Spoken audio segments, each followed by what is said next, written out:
దీప జీవితాన్ని ఊహించని విధంగా క్షణాల్లో ముగించేసింది జోష్న. ఇక దీప ఉండడం నాకు అన్ని రకాల శ్రేయస్కరం కాదు అనుకుందో ఏమో కానీ, కార్తీక్ అన్ని రకాలుగా ఆలోచిస్తున్నాడు, ప్రయత్నిస్తున్నాడు, దీప తప్పు చేయలేదని అనుకుందో, ఇక దీపని చంపించే ప్రయత్నం అయితే చేసింది.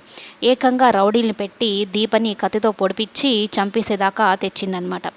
దానికి ముందే కార్తీక్ దీపాలు ఎంతో సంతోషంగా ఒక బుట్టెడు మల్లెపూలు, జాజిమల్లి పువ్వులు తీసుకొచ్చి దీపకి గిఫ్ట్గా ఇచ్చి తనే తల్లో పెట్టాలనుకొని దీప దగ్గరికి వెళ్తాడు.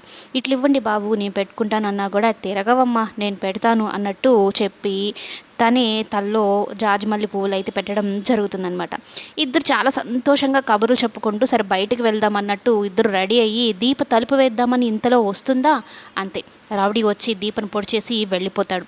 కార్తీక్ ఏది ఇంకా దీప అన్నట్టు ఎదురు చూస్తూ ఎక్కడ దీప కోసం ఎదురు చూడడం ఏమో కానీ రక్తపు మడుగులో ఉన్న దీపం చూసి ఒక్కసారిగా కింద పడిపోయి గిలగిల కొట్టేసుకునేంత పని అవుతుంది కార్తీక్కి దీపని ఆ సిచ్యువేషన్లో చూసి. మనస్ఫూర్తిగా చాలా సంతోషంగా నవ్వుతూ కార్తీక్తో బయటికి వెళ్దాము, సంతోషంగా ఉందాము అనుకున్న దీప జీవితం అర్ధాంతరంగా ముగిసిపోయింది.